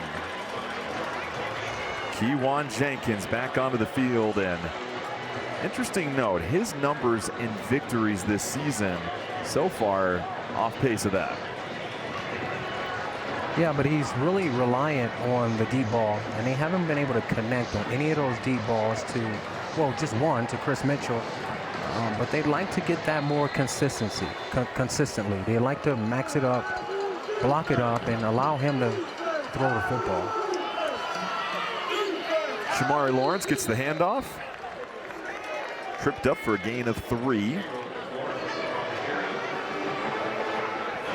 Do you feel like Jenkins has felt sped up this game at all, or does he seem like he's under control for the majority of the night? Well, he doesn't look sped up. Maybe that first series he looked a little sped up, but he looked like he settled in. He looks comfortable and ready to lead this offense down the field. A little miscommunication on the mesh there. Keeps it himself, able to get out of trouble. And Jenkins able to turn water into wine. Brings up 3rd down. And those are the type of things that he can do. I thought he was sacked up here, and you see the offensive line, they're doing the best that they can do. He had problems with the snap there, but he's just so slippery when you're trying to bring him down. And then tackling him in the open field is almost impossible for the first guy to get him down. That's a really good job of not conceding on the play and getting positive yards to put his team in a 3rd and short. 3rd and 4. Panthers 3 of 7 on 3rd down here tonight. Jenkins wants to go outside, intercepted nearly, but instead it goes through the wickets right to Mitchell.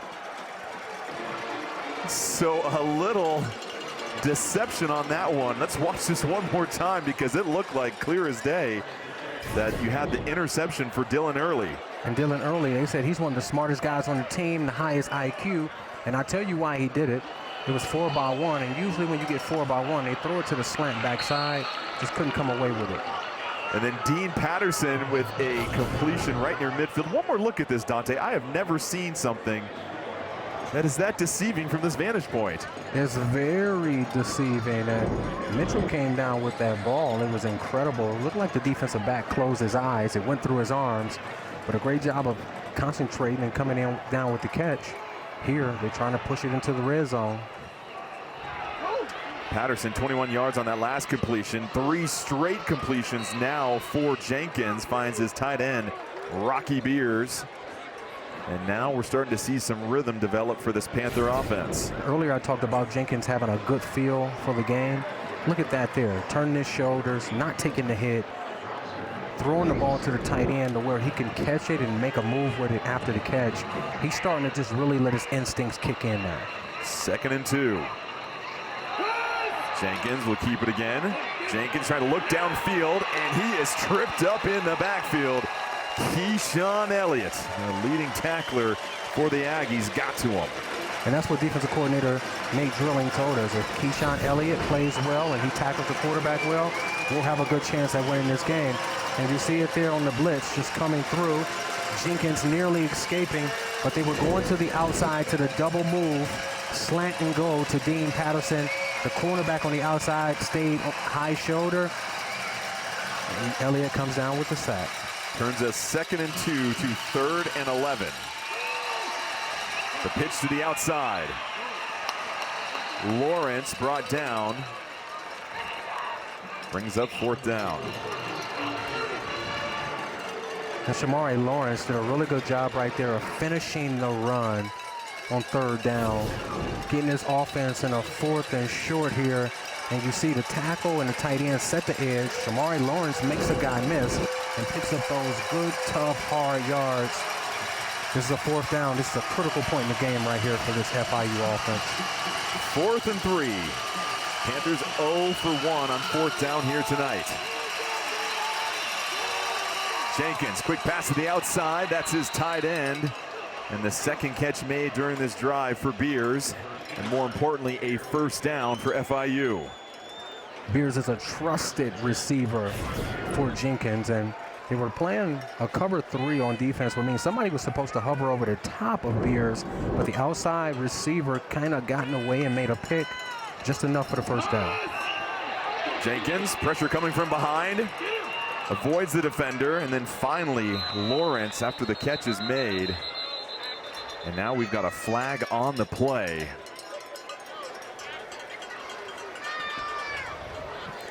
It's almost as if Jenkins has eyes in the back of his head. You see how close these defensive ends get to him and he dips away at the last moment?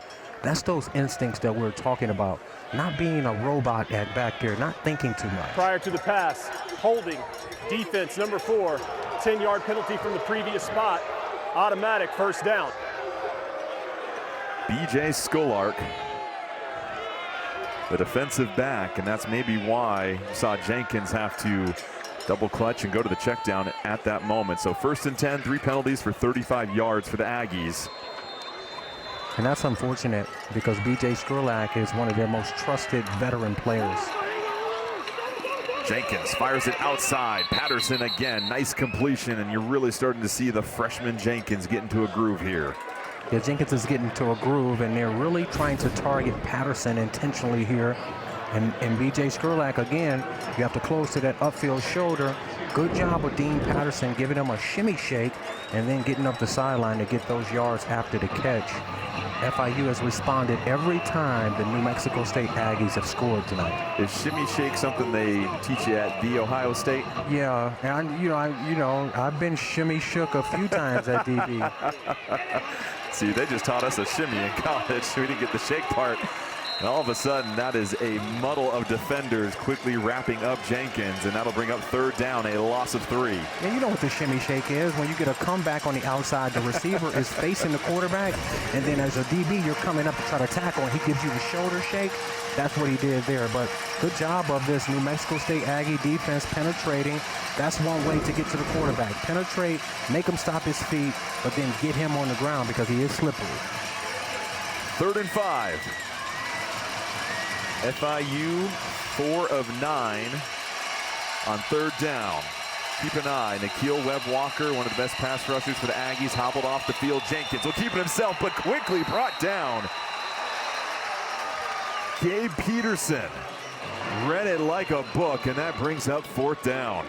And they're really bringing maximum pressure right now on Jenkins. They say, hold up, we're not going to sit back and allow you to just run the football right there. It wasn't a pressure. It was more so of a internal run or pass stunt. And they did a good job of disengaging on the offensive lineman and then tackling Jenkins. They're hoping to get this 3 points right here to tie this game. 41-yard attempt for Chase Gabriel. The long this year for him is 45. Kick is up for Gabriel. And we said it before, these two teams mirror images of one another. We are tied at 17 apiece here late in the 3rd quarter. So the Aggie defense taking their turn to hold strong on their half of the field. Holds FIU to just a field goal.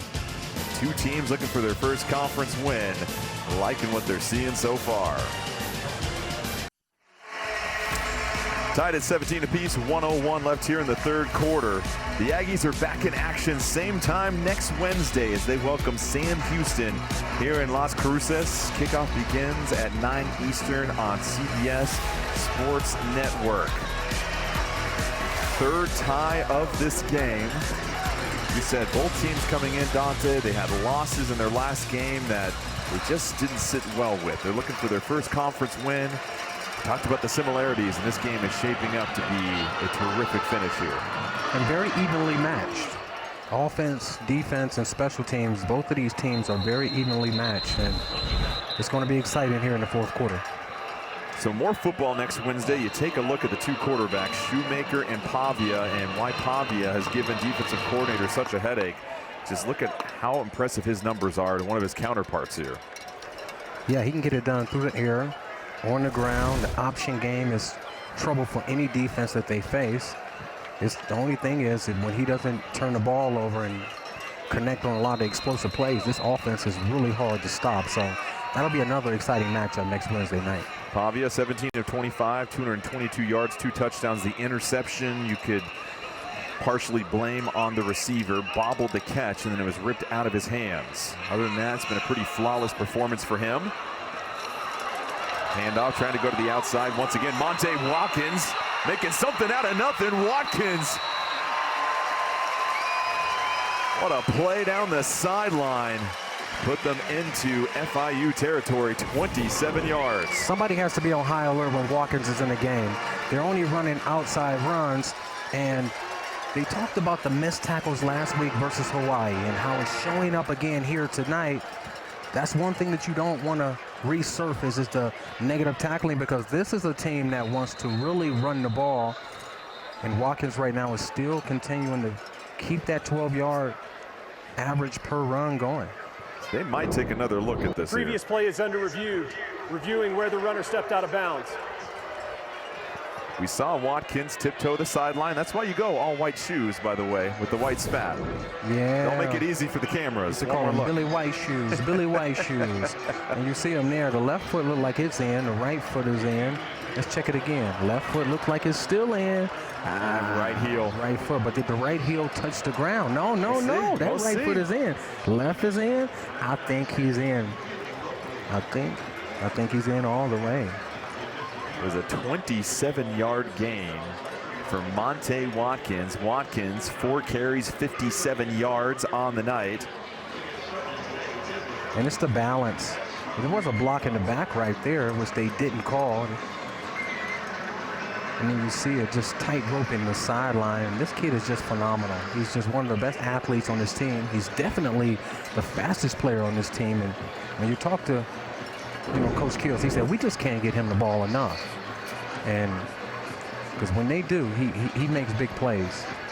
And they emphasize getting him the ball in space, and you see what he can do. And it's one thing to get a player the ball in space, but to go with, as you described, the shimmy shank, make a defender miss, you turn in a huge gain that now sets you up in the opposing team's territory.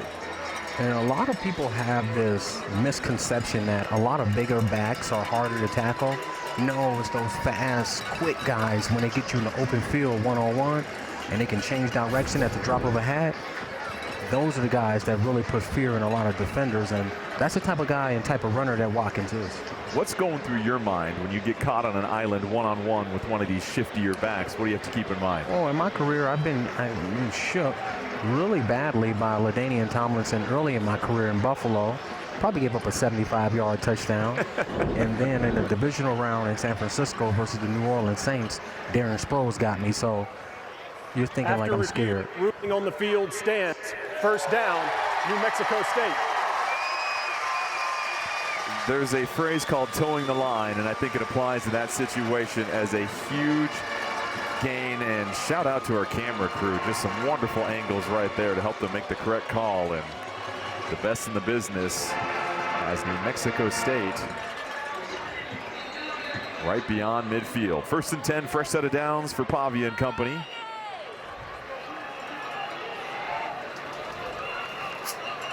Jamani Jones, the back in the game. And once again, Eli Stowers, the backup quarterback. It's worth mentioning his third reception of the game, trying to do it all here tonight. And it's also worth mentioning that that's the third time they went to that same pass concept. They're sealing the edge, they're rolling Pavia out, and they're sitting a man on the sideline, and the defense still hasn't reacted to it. And I would do the same if I was New Mexico State. I would continue to go to that play until they stop it. Officials having a conversation here.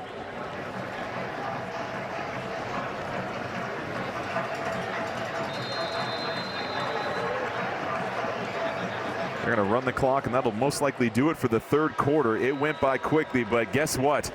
Football, Wednesday night, tie ball game, fourth quarter coming up between two hungry teams in a conference battle. Pair of field goals in the third quarter. Fourth quarter action coming up. Aggies ball when we come back. That's the Basilica San Albino, originally constructed in 1852 when this area of New Mexico was still part of Mexico. The current structure was erected in 1906, and according to our producer Tim Sullivan, who's apparently the history buff, Billy the Kid was found guilty just down the street. So, Tim, next trivia night, you're sitting right next to me. Tied at 17 apiece, fourth quarter. And you see the rush yards. Both teams not quite up to snuff of their average, but credit the defense. Pavia gonna keep it, Pavia! And the gates are open into the end zone, and all of a sudden, Diego Pavia has busted open this game. 43 yards on the QB keeper.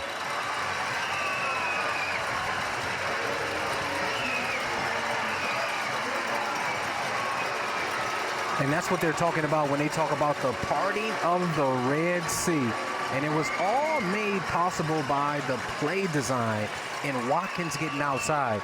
We talk about his speed and how he hurt this defense. Well, they were all fast flowing to Watkins. Pavia kept the ball, scored the touchdown. So a quick strike to start the fourth quarter. Diego Pavia, this team's leading rusher.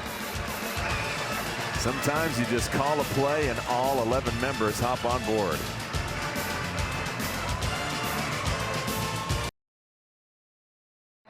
First rushing touchdown of the season for Diego Pavia. It's a three-play, 75-yard drive that took just 1 minute and 8 seconds. And the explosive run for Pavia, 43 yards down the middle, has given the Aggies the 7-point lead at the start of the fourth quarter. And a lot of time what confused the defense there was the motion, the quick motion, changing the run gaps of the defenders, and that's when you have mistakes. New Mexico State doing a really good job of taking advantage of the over pursuit from the linebackers of the FIU Panthers. And it's interesting, we haven't seen Pavia run the ball quite as much ever since he took a big shot in the first half. A handful of times he does keep it, finds the end zone. Let's go ahead and take a look at tonight's Serve Pro first responder, that last touchdown run here. Yeah, and what they did was they put Peterson here in a dilemma. He started outside Watkins as the running back, and when you have that, it's one back, one gap. You see 42 just overruns the guard. He's supposed to be on the inside shoulder of the guard, but with that quick motion right before the snap, it doesn't allow him to get his eyes fixated on that inside A gap. And that's all it takes for a dual quarterback like Pavia to get into the end zone. Can the Panthers respond? Kewan Jenkins has been on a burner here in the second half, connects with Mitchell. He is now 19 of 23 for the night, his most efficient outing of the season thus far. And that was a good read right there, a good decision, and good throw to Chris on the outside. They actually had a double team. He worked on the outside guy and split the double team. Sixth catch of the game for Mitchell. Make that catch number 7. He's spun around. Picks up the first down though. Same coverage as the previous play, same route concept and the same throw. They had two players that are doubling Chris here at the bottom of the screen. If they're going to have two guys doubling Chris, they have to work the top of the screen where they have one-on-one. Keep in mind, FIU has been outscored 35-8 in fourth quarter, so a response desperately needed from their offense as Owens picks up a handful. And this is where your team's mental toughness is tested. They know that they haven't scored much in the fourth quarter, but they have to all put it together. The offensive linemen have to block well. They have to run the right concepts, and Jenkins have to make the right read and throw and just pick up a first down. Right now, they just want to pick up a first down, keep the chains moving, and keep the football in their possession. The loss of one makes it 2nd and 11. Jenkins has won 29 of his last 30 games dating back to high school. Jenkins going deep, overshoots his man. It was Mitchell wide open down the field. And he had him wide open. There was one-on-one on the outside. It's one of the few times that they left him in single coverage, and he almost made him pay for it. I think that Mitchell just has to lay that ball out on the opposite hash and allow Mitchell to run up under it. Now you put yourself in a 3rd and long, and you have to expect the Aggies to come with the pressure and try to hurry up the throw. FIU 4 of 10 on 3rd down. Pressure coming. Jenkins goes down. And the Aggie defense penetrating that line of scrimmage, getting the ball back to their offense. Yeah, and that was Miles Rouser blitzing from the safety position. He timed it perfectly. He started towards the line of scrimmage before the ball was snapped, and as it was snapped, he was penetrating in the backfield. Rouser's really stepped up over previous weeks. He had a forced fumble last week. They say that he's one of the best athletes on their team, and they typically move him around as needed from game to game. Rouser and Andre Selden are half-brothers. Rouser comes to New Mexico State to be with his brother after being at Campbell last year. And the two have been the formidable pair, and that's secondary for the Aggies.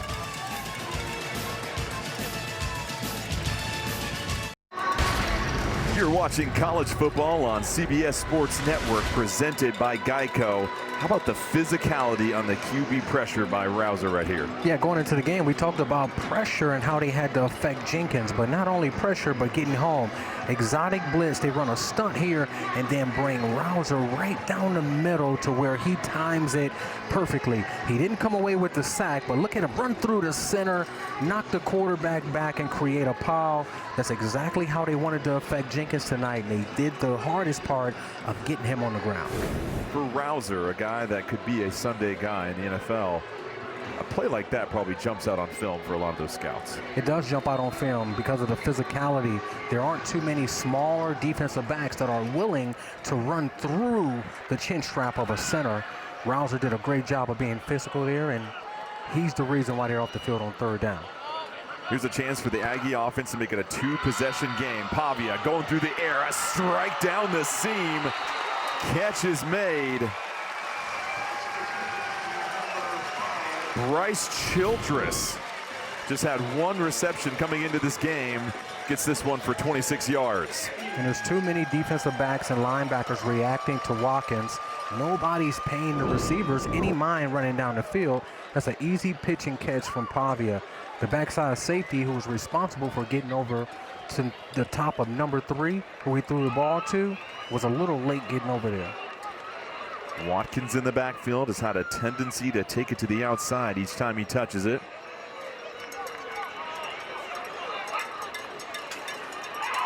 Pavia keep it. Pavia trying to drop one in and just outside the arms of his number 1 target, Jonathan Brady. And I tell you, nobody's happier about that play than C.J. Christian.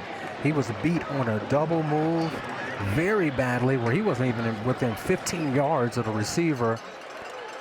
I just know that they wish they just kept that a little closer to Brady there. He's walking in the end zone with an easy touchdown. Yeah, you saw the pressure come a little early right up the middle towards Pavia. Had to get that one out quickly. Brings up 2nd and 10. The previous scoring drive, they had their 2 longest runs of the game. 28 yards by Watkins, 43 by Pavia on the score.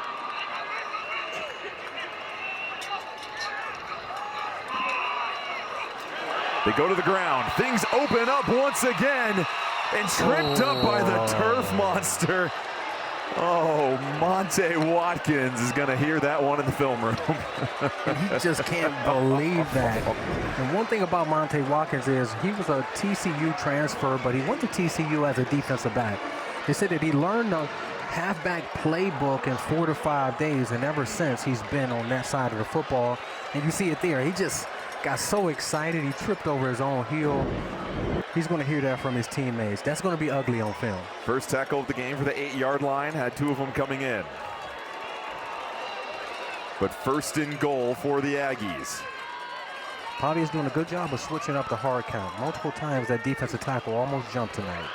The handoff trying to muscle in, and Star Thomas gives the Aggies a 2-score lead here in the 4th quarter.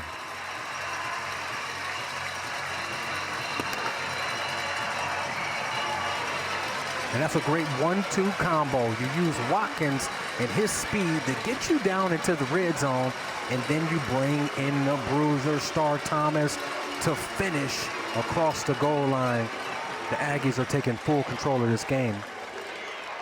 4th rushing touchdown of the year for Thomas. 2nd consecutive scoring drive that took under 2 minutes for the Aggies. And all of a sudden, what was a tie game at the start of the 4th quarter is now 31-17. Whenever you have productivity in the red zone, it starts with the offensive line. Look at the surge. Look at the physicality. And he's 225 pounds. Nothing but smiles on the Aggie sideline. They lead 31-17 after 2 quick, efficient drives. And how about this? Leaning more towards the rush here tonight. You see more yards per rush here this evening. Coming in, they were 3rd in the nation in yards per completion. Dialed it down a little bit on the big explosive plays through the air. And now New Mexico State sitting with a 2-touchdown lead with 10:35 left in this ball game. Yeah, and the Aggies offense is highly dependent on explosive plays on the ground and through the air. And you see that high average of completion and rushing tonight, but even Watkins has upped his average from 12 yards per rush to 18 yards per rush tonight.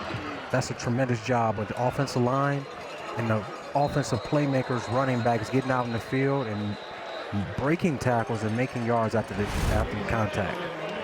Now let's take a look at the AP Top 10 powered by Ram Trucks. There you have it. And Dante, as a Ohio State Buckeye, I'll let you pick 9 teams to talk about there. Well, I'm only going to talk about one, those Ohio State Buckeyes, the Ohio State University. It's almost like we have a week off this week with Maryland coming into town. But, you know, all of those teams up there, they should have easy weekends for the top 10 in college football. I know my Oregon Ducks sitting on a bye with a big game against Washington next week. And you've got Michigan at number 2, of course. They're looking really good. Any comment there? No comment. 13 yards on the gain. Glad to see nothing changes even after you graduate. Some terrific quarterback play in the West as well, too. Penix, Bo Nix, Caleb Williams, Cam Ward. You can't forget about him at Washington State. Jenkins. Probably have his name in that conversation someday. Continues to play at this clip as he gets the completion to Chris Mitchell. Now we're starting to see the Panthers stretch it out a little bit more vertically. They are, and it all starts with protection. Jenkins feels comfortable in the pocket. He actually went through 2 or 3 reads there, and a great accurate pass to Mitchell over the middle. Now they have at the line of scrimmage, ready to go hurry up. Tempo picking up. Lofts one up top. Beautiful touch. Catch and run. Brought down at the 5-yard line. Eric Rivers, and just like that, FIU knocking on the door, 39 yards on the catch and run. The throw was incredible. The catch was incredible. I don't know about the run after, though. It looked like he was pulling a train. That 8-yard line, I'm telling you, that 8-yard line, it'll bite you here tonight. But it's another job, a great job of Mike McIntyre's team responding here in the 4th quarter. First and goal. Jenkins keeps it himself. Ball batted up. It's up for grabs. And it's an interception in the red zone. And the Aggie defense coming up clutch.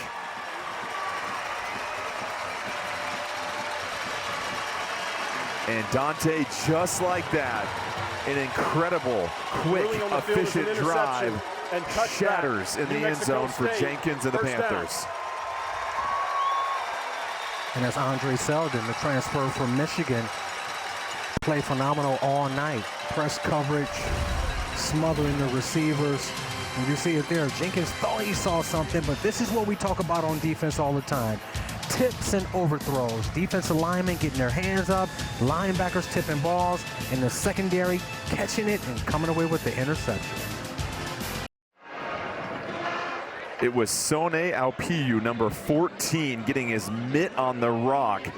And then it was up for grabs as Selden cleans it up, and David Yost in the booth. Just disappointment. It was 3 quick pass plays for the Panthers here, Dante, that got them right to 1st and goal at the 5. And to see that drive result in an interception in the end zone is certainly disheartening. And you know, DC Nate Drilling is feeling great. That's their first interception on the season. We talked about that. They come in bunches, and they've been on the jugs. They've been doing everything possible to get that first interception, and there they came away with it. We've seen New Mexico State, their last 2 scoring drives under 2 minutes, as the handoff goes to Star Thomas. But Dante, remember, they've had 2 scoring drives of over 6.5 minutes, and this is when you start trying to milk some clock, I imagine. Yes, this is when you really want to milk the clock. And when you talk about Coach Keel, he wants to finish the game with the football, like all offenses do. This is more of a 4-minute situation where you want to eat the clock, you want to stay in bounds, and you want to really pound and punish the defense. And we have a player down right now that's being attended to. It's been a relatively injury-free game here tonight. But you see the injured player for FIU heading to the sidelines. So a 2-touchdown lead for New Mexico State. It's 2nd and 9 for FIU.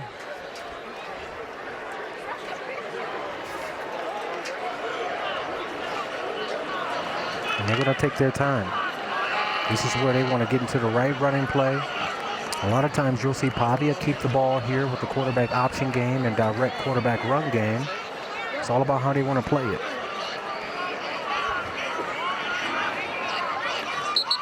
Cordell David, the motion man, and play is whistle dead. Flag on the field.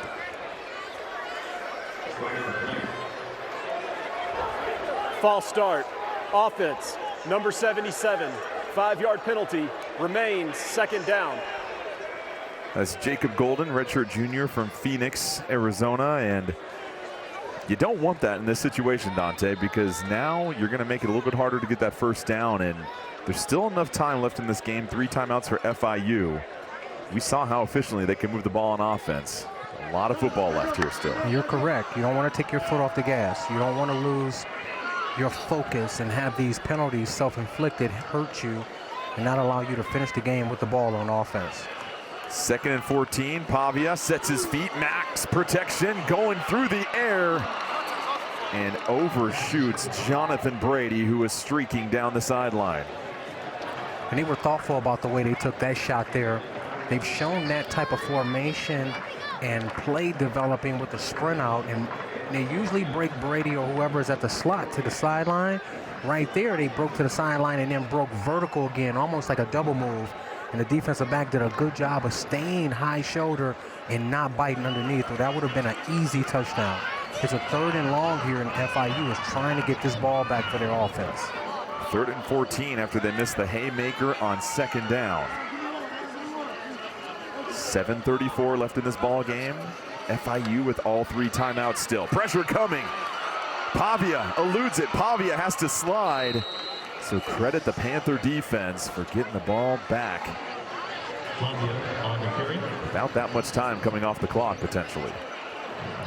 Yeah, and what you saw there was the defensive line making up and helping the secondary because they were tilting the coverage to the left side of the field, and they left the top corner one-on-one up there, and Diego Pavia saw it. If he would have been able to set his feet and turn his shoulders, it could have possibly been another explosive play. So we talk about it all the time. Defensive line and the secondary are married, and when the defensive line has success, it takes a lot of stress off the secondary. Just over 2 minutes went off the clock since they took possession. That was Jordan Garrod, number 99, with the pressure on that last play. They're going to give this one a chance.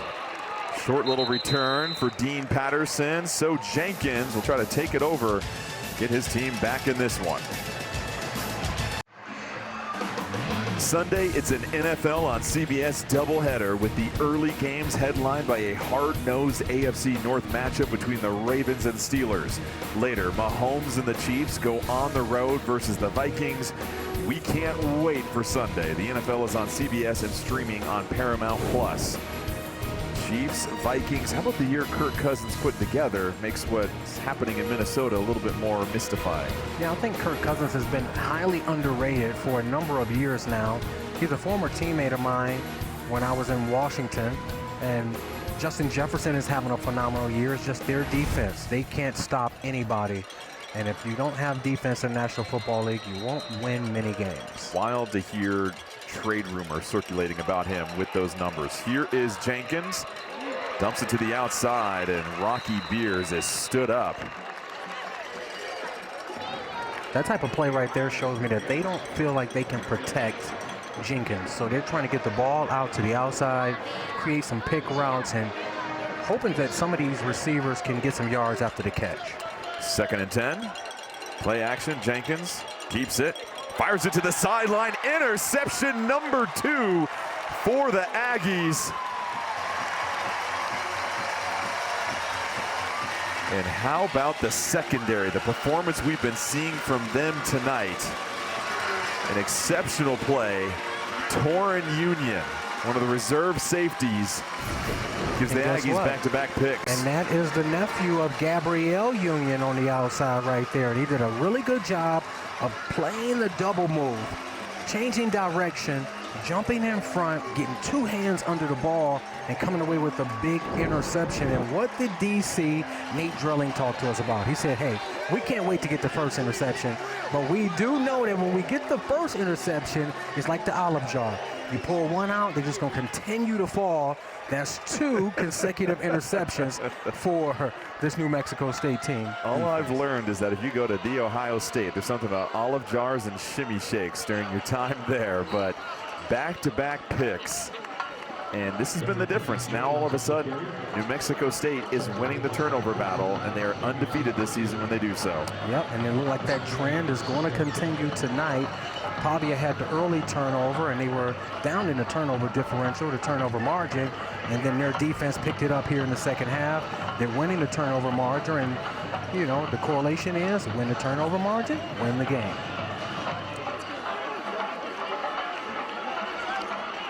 The coaching staff said coming in for Pavia, he had to play a little bit more measured. He was trying to fit a couple passes into places where coverage was very tight. You get the sense that he's been a little bit more conservative tonight. Dumps it off. It's been a busy night for Monte Watkins, both catching and running, but those layup decisions they talked about for him, it feels like he's playing much more within himself here tonight. Yeah, he has, and you know, he really took care of the football tonight. The one interception really wasn't his fault, and it was a great play from C.J. Christian. And then when you think about the plays that they had drawn up, even when they want to create shots and get the explosive plays, it's really like a one receiver route. They're clearing out the backside of the defense and giving him a spot to throw it to. So the coaching staff, the offensive coaching staff has really helped Pavia out tonight with his decision making. Just under 5 minutes left to play, 3rd and 6 for the Aggies. Pavia faked like he was going to keep it. That's batted down, and that'll bring up 4th down and stop the clock as well. And that's one of those things where they tried to show the quarterback option, run through the middle, get the defense to step up, get the corner's eyes in the backfield, and then try to sneak one to Hudson for an explosive play. The defense was in tune there. Tips and overthrows once again. That could have potentially been an interception.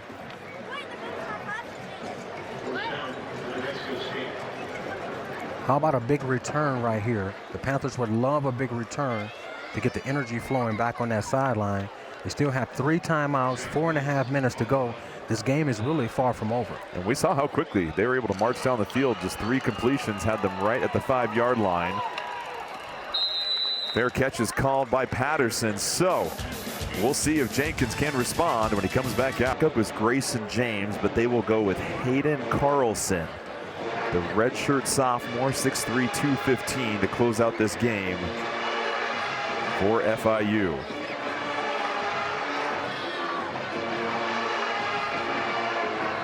That'll end the evening for Jenkins. His numbers, 25 of 32, 250 yards, 2 interceptions as we take one more look. And I agree with you. It seems like he's just coming in with the shoulder rather than the crown of the helmet. Yeah, with the shoulder pad, right shoulder to face mask. And sometimes as a defender, it is difficult, but right there, you have to expect the quarterback to give himself up. It's late in the game.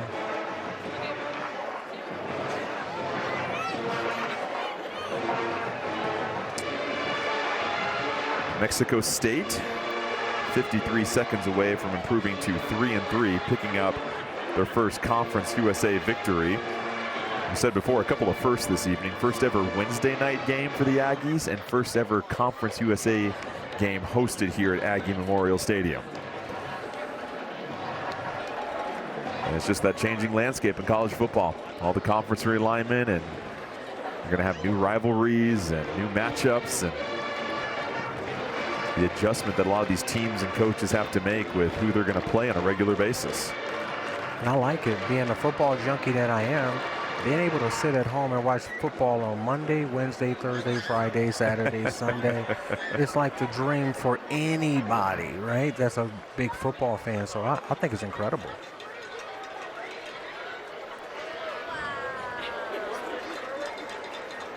Let's get the call here. After review, there is no foul for targeting. Number 15 for New Mexico State will remain in the game. Second down, FIU. So no targeting, will still be a personal foul, 15-yard penalty. And as we said before, the quarterback coming into the game for FIU, number 4, Hayden Carlson.